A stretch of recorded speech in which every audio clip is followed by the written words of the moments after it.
Olá, telespectador. Estamos iniciando hoje mais um Palavras Cruzadas com o tema Bibliotecas Digitais.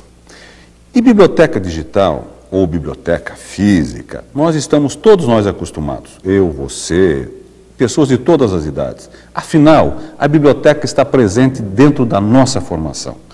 Desde criança nós frequentamos biblioteca para aprender o conhecimento humano. E hoje em dia, essa biblioteca que até então você conhecia apenas na forma de espaço físico, estantes, livros, essa biblioteca é possível acesso a todos os livros via internet, via o computador, totalmente digitalizada.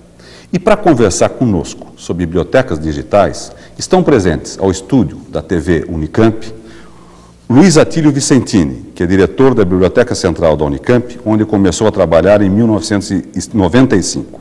Atílio é formado em Biblioteconomia pela Universidade Federal de São Carlos, com especialização em Gestão de Negócio e Tecnologia de Informação pela Fundação Getúlio Vargas.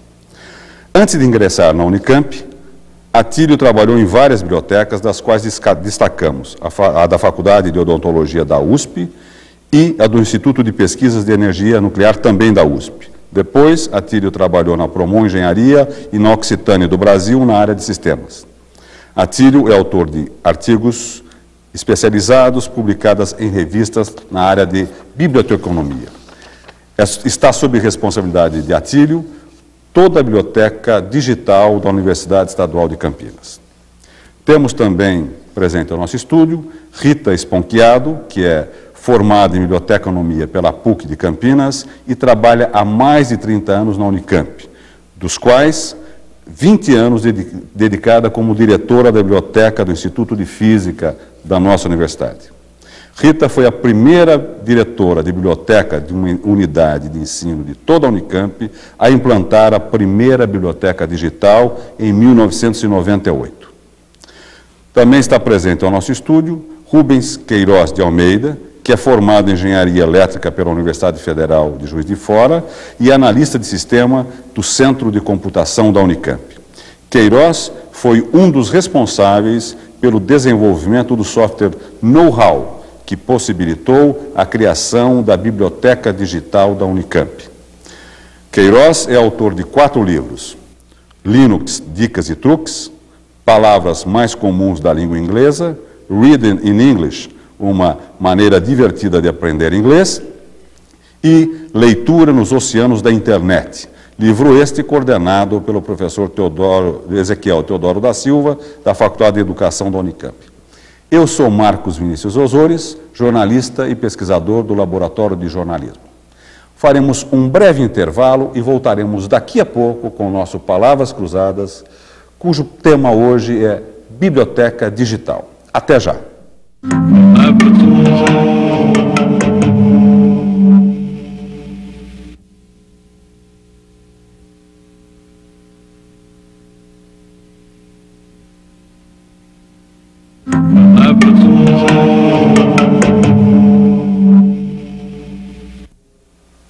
Olá, voltamos com o nosso Palavras Cruzadas de hoje com o tema Biblioteca Digital.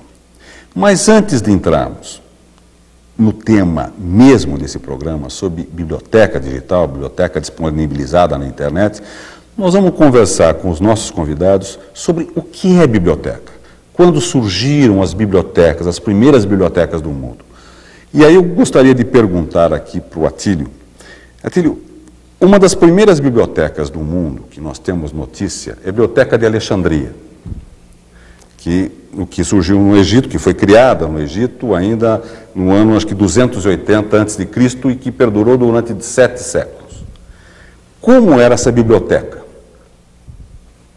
Bom, eu acho que antes até da Alexandria, eu acho que remota um pouco o tempo na questão dos escritos primitivos em pedra, porque todo conhecimento sempre foi registrado. Perfeito. Mas a maior biblioteca que se tem conhecimento realmente é a de Alexandria, que foi uma biblioteca criada antes de Cristo, né, nessa data, 280, e que começou a armazenar o conhecimento registrado, né? Foi a primeira realmente centro de armazenamento do conhecimento registrado.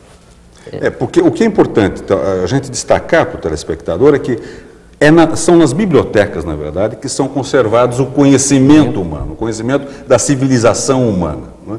E como eram conservados, de que maneira esse conhecimento era guardado? Em papel, papiro? Como era isso, Rita? Em papel. Eu acho que o papiro eu não lembro a data. Você lembra? É mais ou menos nessa época dos faraós que eles descobriram uma planta que eles, no trabalho manual, conseguiram fazer uma espécie de um papel rudimentar que eles conseguiam fazer o registro.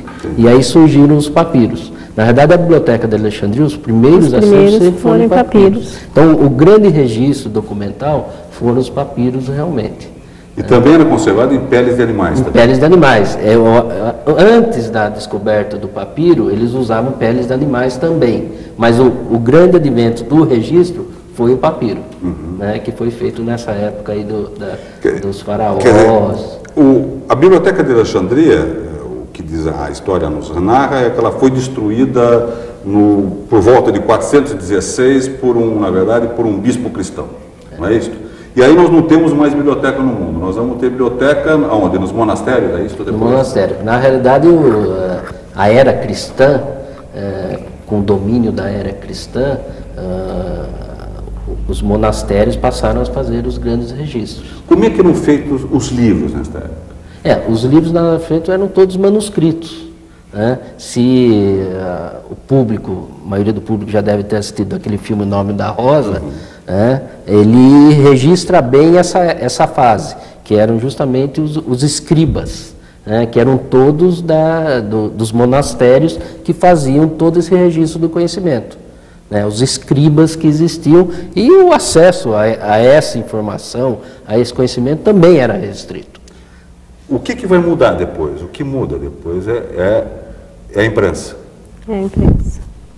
Ela surge a partir do século XV. Do século XV com a invenção da imprensa. Gutenberg, o grande inventor da imprensa móvel, que deu esse grande, que alavancou a forma de registro.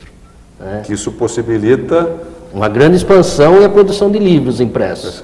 Né? E isso não se tem um registro de o que isso ocasionou na expansão numérica, mas, por exemplo, facilitou e agilizou o registro do conhecimento. E se tem uma certa liberdade a partir daí, com a vinda da imprensa, uma certa liberdade de produção, de registro. Quer dizer, ao longo da história da humanidade, todo o registro que nós estamos sendo feito há quase 5.000 anos de história, que nós temos mais ou menos, em papel, tinta ou na sua forma que seja em papiro. Isso é a forma de conservar. Então eu pergunto ao Queiroz, que é o especialista em conservação, essa foi até hoje a melhor fórmula que a humanidade chegou na conservação? Na parte do documento em papel, realmente... Vamos tomar o exemplo de Shakespeare, né? Shakespeare foi famoso durante um certo tempo, depois ficou numa obscuridade, algum dia alguém pegou os escritos dele e viu que coisa fantástica. Se fosse um computador, possivelmente aquilo teria desaparecido para sempre. Né? Ou seja, o papel ele tem uma duração maior e o meio digital, por ser muito fácil de criar e apagar a informação, ele nos expõe a perder coisas valiosas. Quantos escritores começaram a escrever alguma coisa que acharam que era ruim, colocaram no canto e deixaram lá. Hoje no computador, uma tecla ou um problema, qualquer que seja, aquela informação é perdida para sempre. Ninguém vai poder achar. A gente ouve com frequência falar de escritores que foram descobertas letras, cartas, correspondências, né, que estavam esquecidas. No meio digital, possivelmente isso aí já teria sumido. Embora exista muita consciência dessa fragilidade do meio digital. Você tem muita informação e a informação desaparece muito rapidamente. Então já existem projetos de tentar preservar comunicados com cartas. Surpreendentemente, nós fizemos no site da Unicamp e no site do próprio Centro de Computação, nós queríamos resgatar o visual desses sites que nós mantivemos ao longo de quase 10 anos. E quem que tinha essa informação? Ninguém tinha esse dado mais. E descobrimos um projeto na internet, que é o Web Archive, o arquivo da web, que surpreendentemente toda essa informação estava lá. Então nós conseguimos resgatar a aparência dos sites da Unicamp praticamente desde o seu lançamento. tá certo? E não só de um site, né, grande, famoso como o da Unicamp, mas sites individuais, os meus sites que eu mantenho em diversos locais, estão todos lá. Sim. É uma tarefa hercúlea, né? Você tem uma quantidade enorme de dados, mas eles estão aparelhados com muito equipamento e tem planos de crescer. Não sei por quanto vai durar esse projeto. Eu acho que essa é uma conversa interessantíssima, inclusive a forma de arquivar os documentos, porque até hoje a melhor forma que o homem chegou é o papel e a tinta, não é isso? Mas acho que a gente podia discutir isso um pouco na frente. Eu queria só voltar uma questão atrás, quer dizer, para que exista hoje em dia uma biblioteca digital, foi necessário antes existir uma biblioteca. E, quando a gente está falando do conhecimento humano, do conhecimento da civilização, quer dizer, que são depositadas nas bibliotecas, nós teríamos que ter grandes bibliotecas. Né? Quer dizer, quando que surgem essas grandes bibliotecas científicas? Quer dizer, porque o conhecimento humano vai avançando com a ciência. Quando surge essa grande biblioteca científica? Eu acho que logo depois da imprensa, elas já começaram a se formar. Em meados de 1600, surgiu o primeiro periódico científico. De que área, você lembra? Era ciência, era o Philosophical Transaction of the Royal Society of London. Essa revista a gente assina na física. Mas ela permanece até hoje, essa revista? Permanece até hoje. Quer dizer, a revista mais antiga do mundo. Que se tem registro, é a revista mais antiga do mundo. Na realidade, as grandes bibliotecas surgiram justamente dessa questão do registro feito em papel. É a partir daí que surgiram as grandes bibliotecas. Isso vem realmente a partir da imprensa. Né? Sim, sim. E quais são as grandes bibliotecas hoje do mundo? Que nós podemos considerar as grandes bibliotecas do mundo? Hoje a biblioteca que pode-se dizer mais famosa do mundo, além da biblioteca de Alexandria, que foi reinaugurada no ano passado, em 2002, num edifício todo moderno, nós podemos falar da Biblioteca do Congresso dos Estados Unidos, que realmente é uma biblioteca... São mais de 100 milhões de físicos? Mais ou menos nessa linha. Inclusive, a Biblioteca do Congresso dos Estados Unidos tem um setor hispano-americano que tem muita literatura brasileira. Sim. Lá. O que é publicado aqui, eles têm lá, no acervo da Biblioteca do Congresso dos Estados Unidos. Existem acervos brasileiros mais ricos lá do que aqui. Mais lá do que aqui. Aqui já foi perdido e lá ele se mantém. Como, na verdade, para que o público entenda, quer dizer, como surge a biblioteca? Você tem que ter uma política para o surgimento de uma biblioteca? Não, na realidade, não é que existe uma política para o surgimento de uma biblioteca. Existem os interesses de épocas e de diversas épocas. Por exemplo, no Brasil, quem fundou a primeira biblioteca no Brasil, em 1582, foram os jesuítas. Sim. Então, eles estavam catequizando os índios. Então, eles começaram a formar as primeiras bibliotecas brasileiras. E, em diferentes épocas, os interesses políticos, os religiosos, formavam os seus acervos. Então, não existe uma política se cria uma biblioteca. O que existe, isso já há alguns séculos, são criações de bibliotecas nacionais. Isso. E como se dá essas bibliotecas nacionais? Tem uma legislação?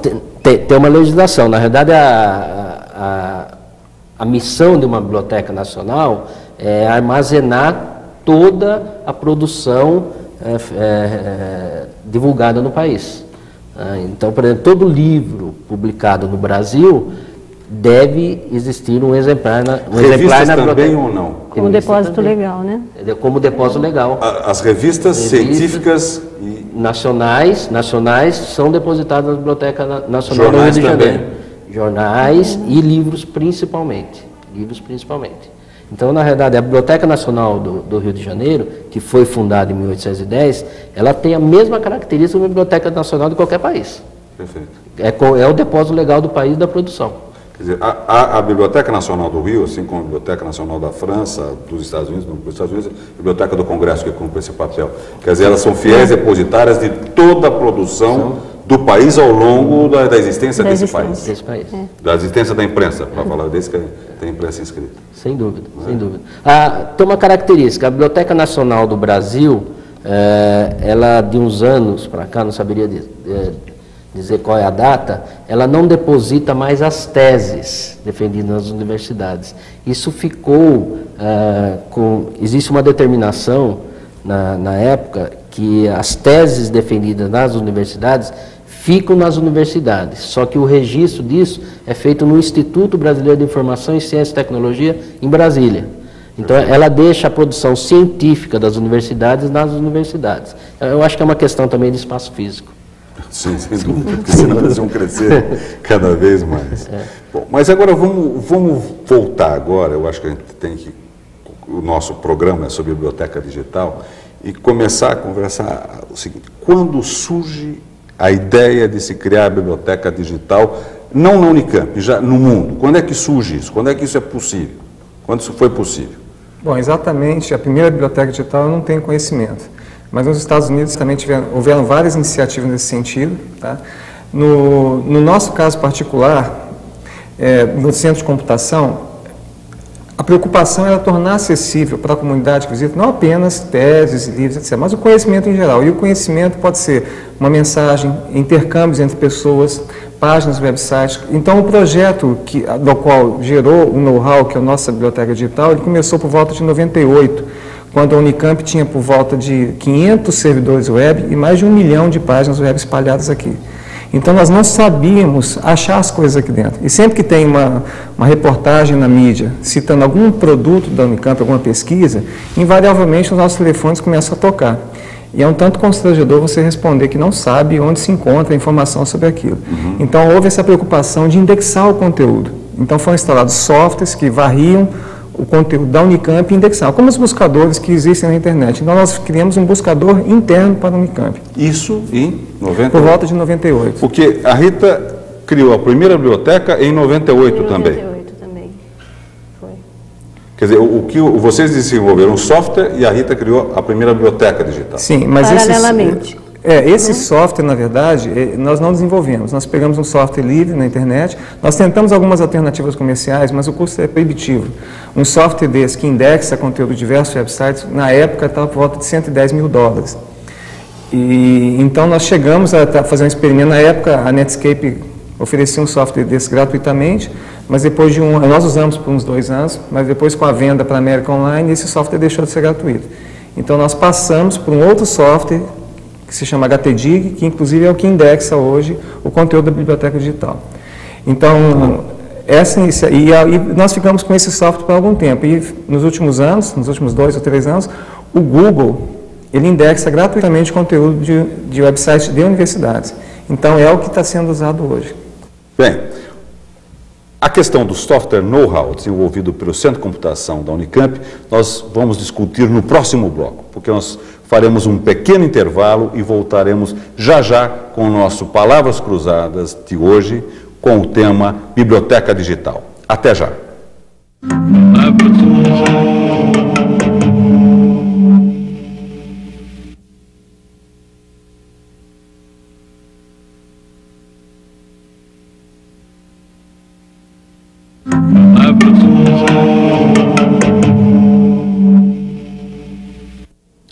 Olá, voltamos com o nosso Palavras Cruzadas de hoje com o tema Biblioteca Digital.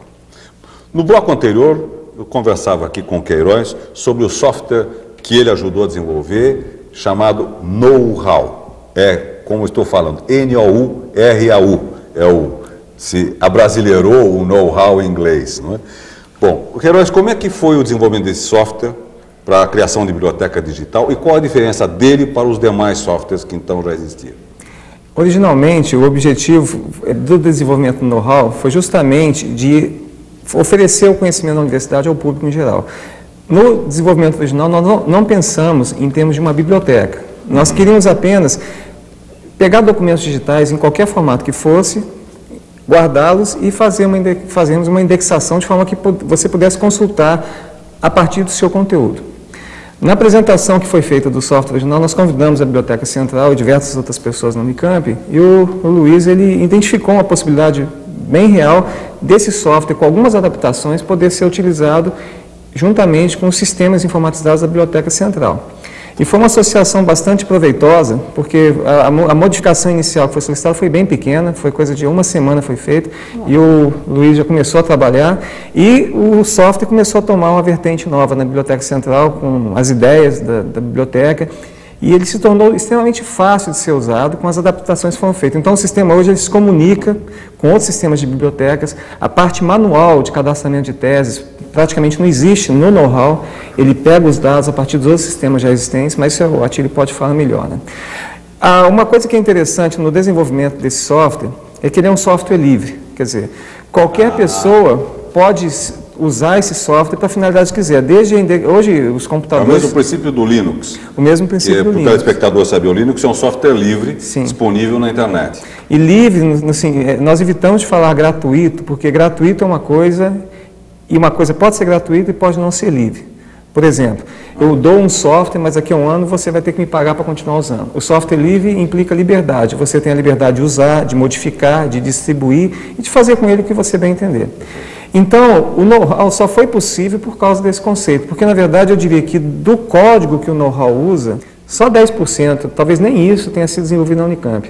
O know-how construiu em cima de outros sistemas livres, ou seja, como ele funciona?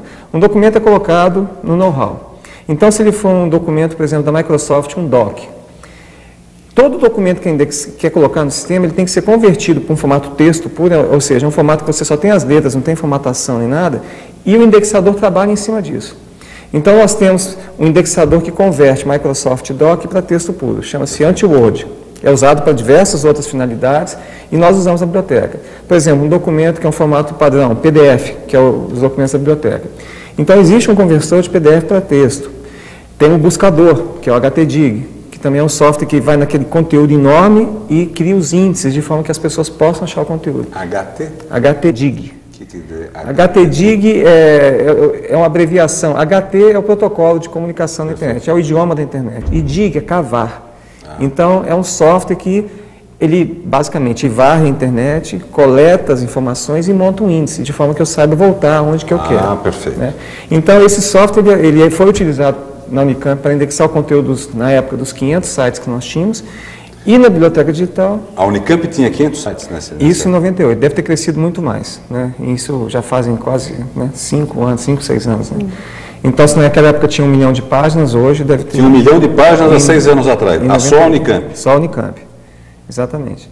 Então, esse software foi desenvolvido com um passo além, porque, novamente, voltando no que foi falado no primeiro bloco, do documento digital se perder, da duplicação de esforço. Então, o objetivo original também era esse, que você tivesse um local que você pudesse consultar para saber se algum trabalho já foi realizado ou não. Né? Então, você, antes de fazer qualquer coisa, consulte a biblioteca digital. Você pode ter uma base para começar o seu trabalho a partir dali. Foi com essa ferramenta que a Rita criou a primeira biblioteca digital disponível de teses. Nós temos que explicar para o telespectador que a nossa biblioteca digital é uma biblioteca de teses, né, defendidas na universidade. Eu queria que a Rita, que montou essa primeira biblioteca na física, contasse a experiência dela. Na realidade, foi um processo paralelo. Enquanto Queiroz fazia o know-how, eu já fazia a biblioteca digital sem o know-how. A gente desenvolveu na física com o professor Brito um esquema muito caseiro que aprendemos fazendo, tá? Que ano foi isso? 98. 98. No mesmo ano. Desenvolvemos um sistema local de busca e em 2001 a Unesco ofereceu um curso para diretores de projetos de teses e dissertações digitais.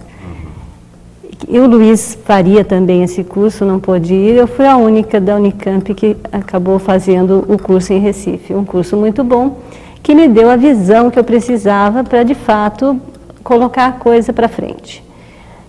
E aí, a partir daí, chegando do curso, eu já tinha, nessa época, 180 teses digitalizadas, só que não estavam disponíveis, porque a gente não sabia como ainda.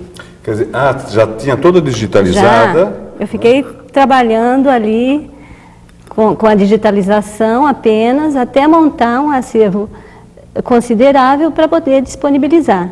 E ninguém tinha no Brasil nada digitalizado.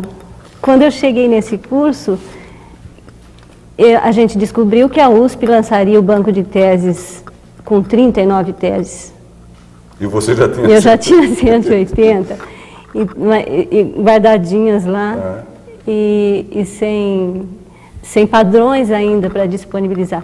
Mas a partir daí foi rapidíssimo, né? Cheguei, discuti com o Luiz, passei a bola, nos juntamos, discutimos sobre a Biblioteca Digital da Unicamp, foi tudo muito rápido, o Luiz conheceu o know-how e surgiu a Biblioteca Digital da Unicamp. E aí? Na realidade foi um grande casamento, sim, que eu acho que vai durar muito tempo. Existia essa iniciativa da física já digitalizando tese, depois nós tínhamos também a biblioteca da Faculdade de Educação, começou a digitalizar, a biblioteca do Instituto de Química também começou a digitalizar.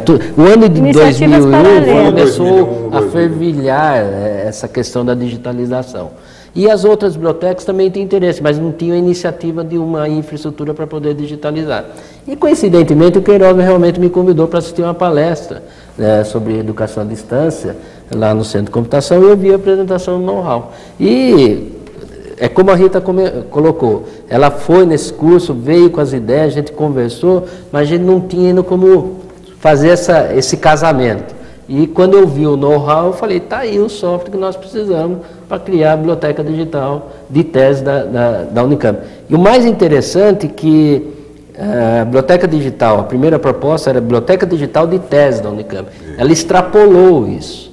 Extrapolou pelo seguinte, nós começamos a perceber que outras unidades da universidade queriam disponibilizar conteúdos digitais. Então nós mudamos o título. Então hoje a Biblioteca Digital da Unicamp, que originariamente iria se chamar Biblioteca Digital de Tese, ela só se chama Biblioteca Digital da Unicamp. E nós temos outros tipos de documentos também sendo inseridos na Biblioteca Digital.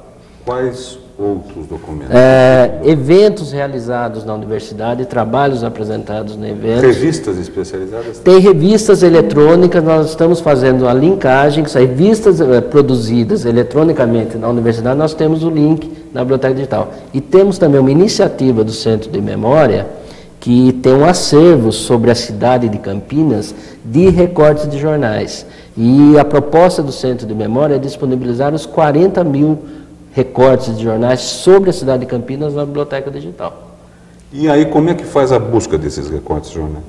Então, a busca, se você tem imagens digitalizadas, você não tem o texto. Tá? E uma das coisas que o futuro do know-how seria você criar um conceito novo de documento. Hoje o documento é uma coisa só, é um arquivo PDF que tem um texto. Eu acho que a gente devia, como é um programa para TV, um programa aberto, tem muita gente que está acostumado com a linguagem de informática, outros não. Então explica para o telespectador o que é linguagem PDF, porque você tem dois tipos, uma Sim. que ele pode copiar, que a gente está falando, ele copia uma linguagem de texto, outra linguagem de fotografia. Explica isso para o telespectador. Então, no caso dos recortes de jornais, vocês têm uma imagem apenas, ou seja, você não consegue, o computador encara aquilo como uma imagem e não sabe o texto que está lá dentro. Então você tem que ter um processo em que o computador tenta ler a imagem e tentar formar as palavras. É um processo hoje bastante avançado, você consegue, dependendo do software que você tem, conseguir um nível de quase 100% de acerto. Quer dizer, quase o computador, 100% de acerto hoje? Sim, já chega 99 e lá vai alguma coisa. Então você consegue acertar muito bem. Só que, ao mesmo tempo, né, na questão da memória, você quer ter a imagem e, ao mesmo tempo, você quer o texto para você poder buscar. Então existem iniciativas muito interessantes, uma delas desenvolvida no laboratório americano AT&T, do laboratório Bell, que você guarda a imagem e você associa o texto, de forma que quando você faz a busca, ele destaca na imagem aquele texto que você está buscando. Né? Que genial. Exatamente, é um software também livre, tá? Mas você consegue associar as duas coisas. Hoje não, no know-how você só tem um documento. Perfeito. A próxima evolução seria você criar um conceito de documento que tivesse múltiplos componentes. Então, um componente seria a imagem, o outro documento o texto, o índice e por aí vai.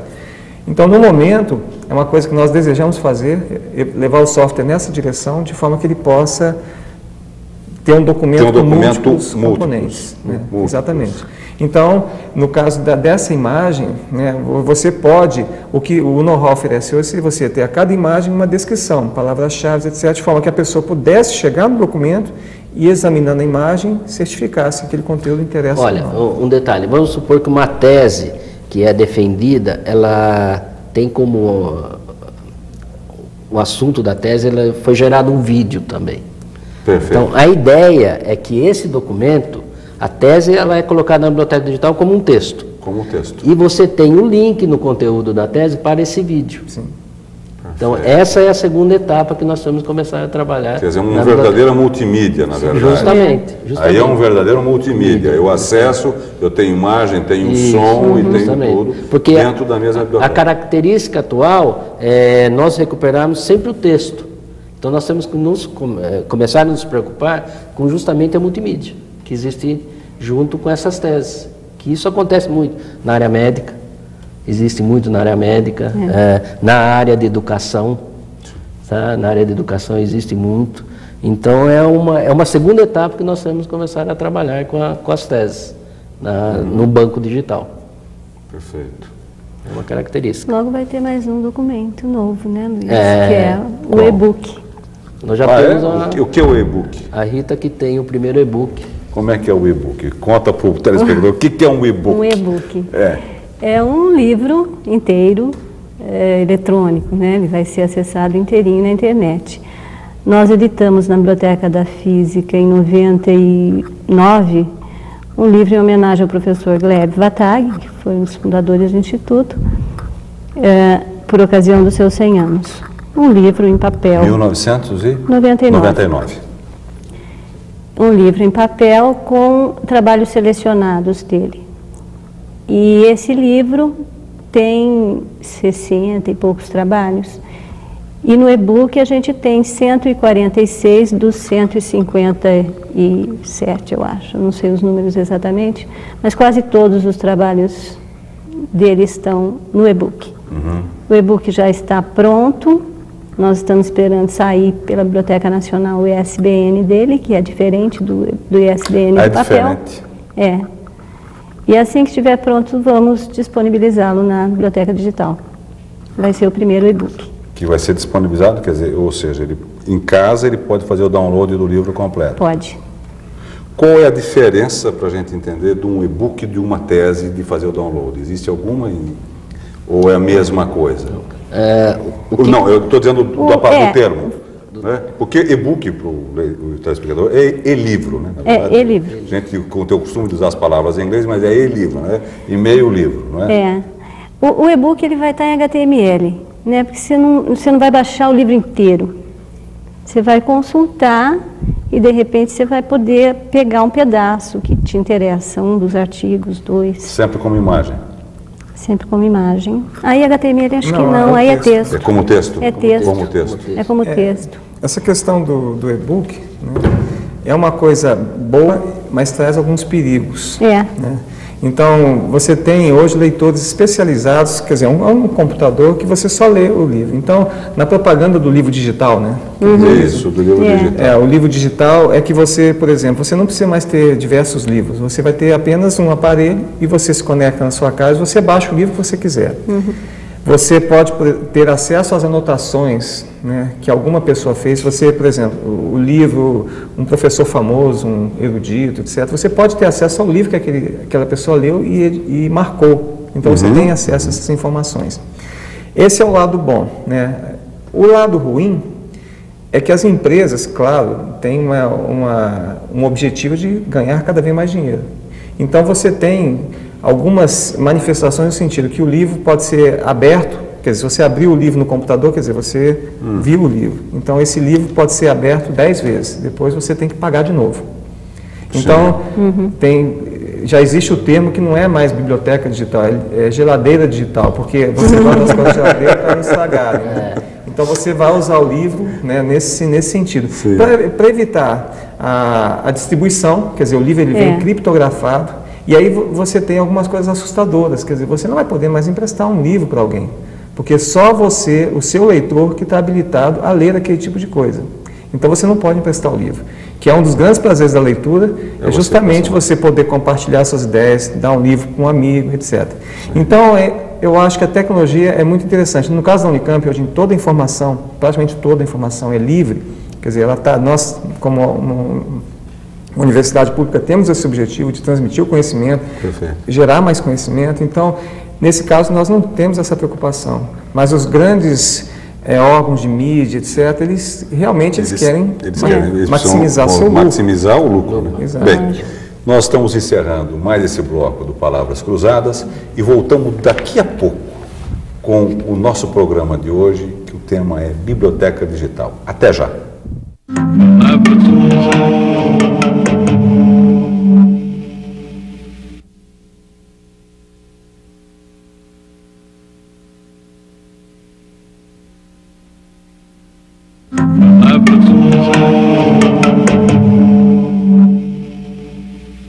Olá, voltamos com o nosso Palavras Cruzadas de hoje com o tema Biblioteca Digital. No bloco anterior, o Queiroz estava lembrando de uma questão que é séria, que é a questão do direito autoral. Ou seja, hoje em dia você compra um livro e você pode emprestar este livro para qualquer pessoa, para um amigo e tal, que aliás é uma tradição histórica, né? Você ter um livro e emprestar para alguém.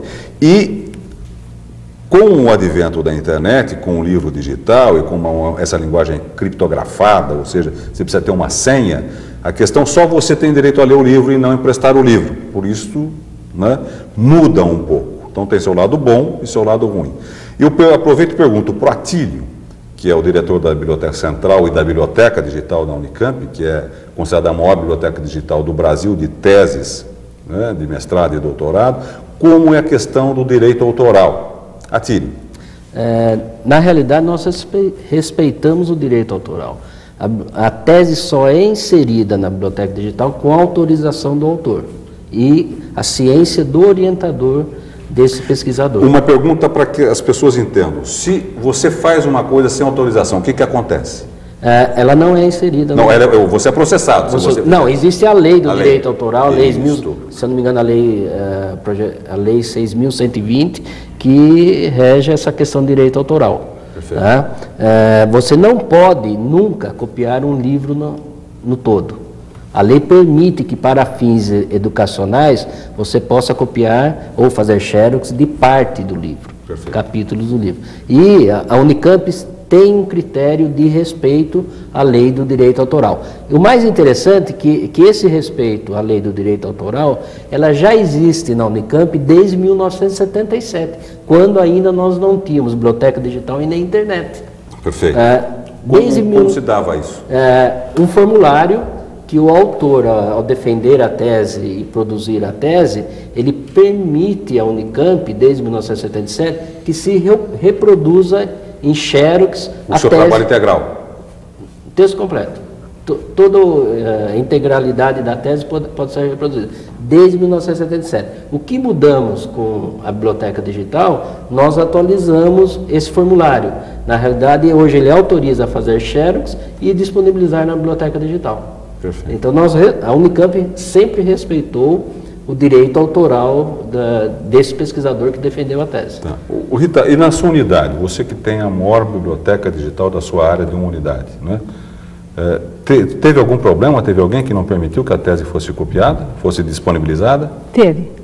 Eu tenho das 908, 11 autores que não permitiram. O Instituto de Física, desde a sua existência, ele tem quantas teses defendidas? Ele tem em torno de 1.200. E quantas você já tem digitalizadas? 908. E você quer atingir o total delas? Ainda esse ano. Ainda esse ano? Ainda esse ano. E desse total até agora, apenas 11 não concordaram? Apenas 11. Perfeito.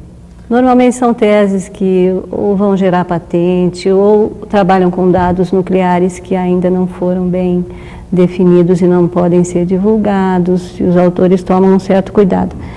Então, e às vezes até um tempo depois elas são liberadas. Já tive tese que ficou um tempo não autorizada e já foi liberada. Então, e agora eu quero passar isso porque cada unidade faz a sua digitalização, mas isso tudo é centralizado na Biblioteca Central. Quer dizer, nós temos não várias bibliotecas, mas apenas uma biblioteca digital. Que eu queria que vocês explicassem isso, como é que funciona. Como está organizada a biblioteca digital? A biblioteca digital está organizada de duas formas.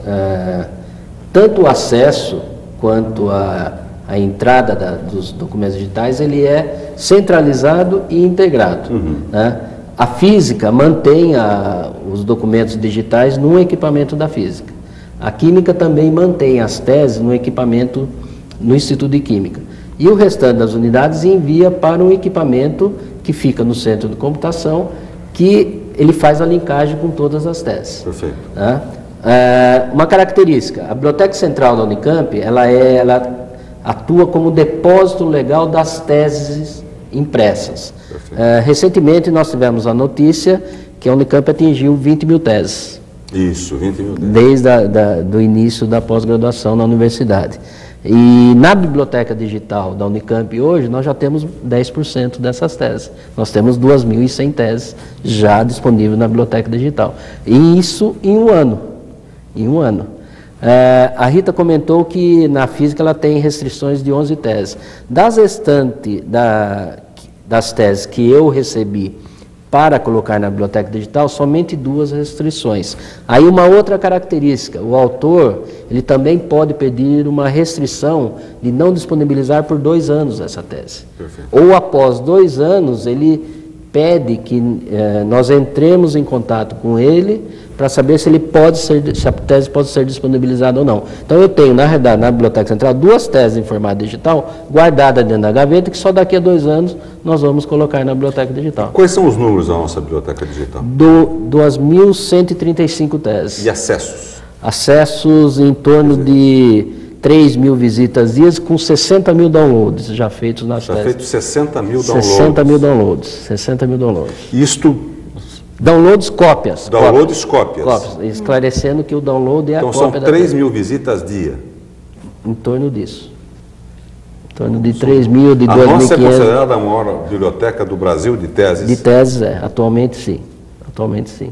Em um ano nós conseguimos tornar a Biblioteca Digital da Unicamp a maior biblioteca digital de teses. Isso dá uma média de em torno de 300 mil páginas digitalizadas. Tem 300? Só de teses. 300 mil páginas de teses. Há algum outro projeto da BC disponibilizar outros livros raros, por exemplo, que nós temos? Sim, existe. Nós temos aí alguns projetos em andamento de... Você citou do Centro de Memória. Centro de Memória, mas a possibilidade de digitalizar livros raros, mapas, é um projeto do Instituto de Geociências, para digitalizar mapas, partituras, inclusive com som. Nós já temos um exemplo. Partituras com som? Com som. E também nós temos um acervo, que é um projeto do Estudo de Filosofia, que adquiriu uma biblioteca chamada Biblioteca Ticonhara, que é de História da Arte do século XVI. É uma biblioteca que ela é do Vaticano e ela é toda microfilmada. São 20 mil livros microfilmados que a Unicamp adquiriu através de um projeto da FAPESP. Conta isso, isso é interessante. Isso ainda é muito novo. E esse acervo está no setor de obras raras da universidade, lá da Biblioteca Central. Mas ele pode ser disponibilizado ao público, não tem questão de direito autoral, no caso? Não tem questão de direito autoral, porque a lei permite que após 60 anos... é de domínio público. Perfeito. Essa Biblioteca Ticonhara sobre História da Arte, a proposta é digitalizar do microfilme todas as imagens. E aí nós vamos fazer um banco de imagens sobre História da Arte que será inserido, possivelmente em 2004, na Biblioteca Digital da Unicamp. Interessante. E aí, como é que entra, Queiroz, a questão das buscas disso tudo? Porque quando eu acho que seria importante a gente frisar para o telespectador, quer dizer, que a biblioteca sendo digital ou física, é o mesmo problema sempre. É o que pesquisar na biblioteca, né? Eu sempre me lembro do Jorge Luiz Borges, o grande bibliotecário, acho que o maior bibliotecário do mundo, né, que cuidou anos da biblioteca de Buenos Aires, que sempre contava, quer dizer, dos labirintos da biblioteca. Porque se não souber que você vai pesquisar, você vai passar a vida inteira em torno de 100 mil livros, ler todos e não entender nada do mundo, né? E aí, quando a gente fala em biblioteca digital, como é que a gente faz isso? Como é que você busca o que você quer? Então, eu quero, por exemplo, estou estudando física de uma partícula atômica no cosmos tal. Como é que eu acho isso? Porque se eu boto no Google, vamos dizer uma coisa mais comum para o telespectador entender, eu boto saúde, me aparece 19 milhões de páginas. Se eu passasse minha vida inteira, eu não teria condições de ler nem um décimo dessas 19 milhões de páginas. Então, como é que eu faço para poder buscar a informação que eu quero? Então, os mecanismos de busca hoje, o Google se tornou a unanimidade. É o melhor, o maior, é o melhor? É o melhor, sem sombra de dúvida.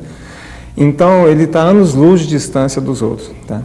Mas acontece mesmo, se você não souber pesquisar, você acaba tendo uma quantidade muito grande de documentos, e além da quantidade de documentos, tem a questão da credibilidade, né? Você não sabe quem está falando aquilo ali por trás. Então, por exemplo, no caso da Unicamp, das bibliotecas, das teses digitais, quer dizer, o nome da Unicamp já é um certificado, né, de valor dessas informações. E não só da Unicamp, você tem diversos serviços de universidades americanas também que indexam as teses da forma como é feita, e tem mais ainda, são serviços que são buscadores especializados. Então você tem buscadores especializados em teses de ciência da computação. Eu queria que vocês que são da área, explicassem essa coisa dos buscadores. Porque tem pessoas que desenvolvem buscadores próprios. Né? Exatamente. Aqui você tem buscadores genéricos que indexam tudo, como o Google. O Google indexa tudo. Indexa tudo, você consegue achar praticamente sobre todos os assuntos. Já você tem buscadores especializados, por exemplo, em ciência da computação. São teses, artigos, etc., em ciência da computação. É uma mina de ouro para quem é interessado no assunto, né? No caso da Unicamp, o nosso mecanismo de busca nós não desenvolvemos, nós obtivemos um software livre para fazer essa busca. Mas se você tiver a curiosidade de entrar num site como o Google e investigar como ele funciona, eu até tenho um mini curso, está na web, disponível no site de AD da Unicamp, em que eu começo com um termo genérico, vem 1 milhão de documentos. À medida que você vai refinando a sua busca, você consegue baixar aquilo para 10, 20 documentos. Então, basicamente, é uma questão de você saber refinar. Por exemplo, se você... medicina, vem um monte. Mas você não, você quer medicina ortopédica. Então você pode, com o buscador, falar mais medicina e mais ortopédica, ou seja, só documentos que contêm os dois termos. Ah, mas eu não quero com crianças, então põe menos crianças. Quer dizer, essas dicas vão servindo para você chegar no ponto que você quer. Tá certo? Você pode, por exemplo, fazer uma busca só em determinado site através do próprio Google. Então, as possibilidades de busca hoje estão muito mais sofisticadas e, ao mesmo tempo, são simples. Nada muito complicado. Você pode especificar que todas as palavras... Né? Eu acho que nada é tão complicado, desde que ele tenha sido bem indexado. Cair é o trabalho do bibliotecário. Justamente. Porque se ele for mal indexado, você não vai encontrar também. Exatamente. Fazendo uma analogia, uma biblioteca física hoje, ela é organizada por assuntos. Perfeito. Na prateleira. Então, aquele fichário, ou hoje um sistema de recuperação, que você vai lá, retira a fichinha e sabe o endereço do livro, na verdade, uma biblioteca digital também tem essa característica. Sim, de organização. Exatamente. Entendeu? Então, o buscador que existe hoje na internet, que você joga uma determinada palavra e te traz 20 milhões de informações, você nunca vai conseguir consultar tudo isso. Enquanto que uma biblioteca digital estruturada como é a da Unicamp, você consegue já ter um refinamento dessa pesquisa. Porque ela tem um padrão, né? Justamente. De busca. Existem campos que a gente determina, limitados, que vão fazer aquelas buscas específicas. Quer dizer, na Virginia Tech tem, em todas as universidades fora. Existem alguns padrões, tipo o Dublin Core, que ele tem tantos campos determinados, são 18, acho, no mínimo, e depois amplia, não é, Luiz? Se eu não estou enganada. Então, são aqueles campos que vão ser buscados. Então, fecha bem. Essa é uma característica, é uma terminologia que existe atualmente, chamada metadados. Metadados. O que é o metadados? Na verdade, são esses campos que você coloca informação, que você transfere de um banco para outro. Você não está reinventando aquela informação que está já no banco. Você transfere. E a biblioteca digital da Unicamp já está estruturada dessa forma. Então, os dados das teses já está no formato metadado. Essa é que é a coisa que é importante. Quando eu estou falando não só de indexar, que é a questão da busca da palavra-chave na internet. Quer dizer, o exemplo que o Queiroz estava dando, eu faço medicina, ortopedia, menos criança, Desde que isso tenha sido bem, quer dizer, as palavras-chave tenham sido colocadas corretamente, senão ele vai passar. Você tem uma Você vai perder o estrutura. documento, é isso? Eu estou correto nisso? Você tem uma estrutura hierárquica das palavras. Então, mas existe, eu quero entender de vocês uma coisa. Existe uma regra internacional nisso ou não? Existem padrões internacionais. Tem um padrão internacional de Justamente. de Excel. E tanto a base Como é que referencial. funciona isso? Explica isso. Justamente. Tanto a base referencial da Unicamp quanto a biblioteca digital já estão se utilizando esse padrão internacional, que é o metadados, Dublin Core, o formato MARC, que são todos padrões internacionais de descrição do dado, que você consegue integrar. É o dado que explica o dado, quer dizer, Justamente. É o dado que explica o dado. Justamente. É o dado extraído para você encontrar os outros dados. E qual é a grande vantagem disso, Marcos? É o seguinte, existe um grande projeto a nível nacional, junto ao Ministério da Ciência e Tecnologia, de se criar a Biblioteca Digital de Tese do Brasil. Perfeito. E eu tendo na Biblioteca Digital da Unicamp já esse metadado padrão estruturado, é o mesmo metadado que vai ser utilizado lá na Biblioteca Digital de Tese do Brasil. O que acontece? Eu simplesmente extraio esses dados e eles integram lá. E quando que vai começar essa biblioteca? Já existe esse projeto em andamento no Instituto Brasileiro de Informação em Ciência e Tecnologia, e eles já estão com os pilotos na Universidade de Brasília, Universidade Federal do Ceará, e hoje eu tenho um programador em Brasília verificando a estrutura desse dado para poder extrair da nossa biblioteca digital da Unicamp para integrar nesse projeto do IBICT.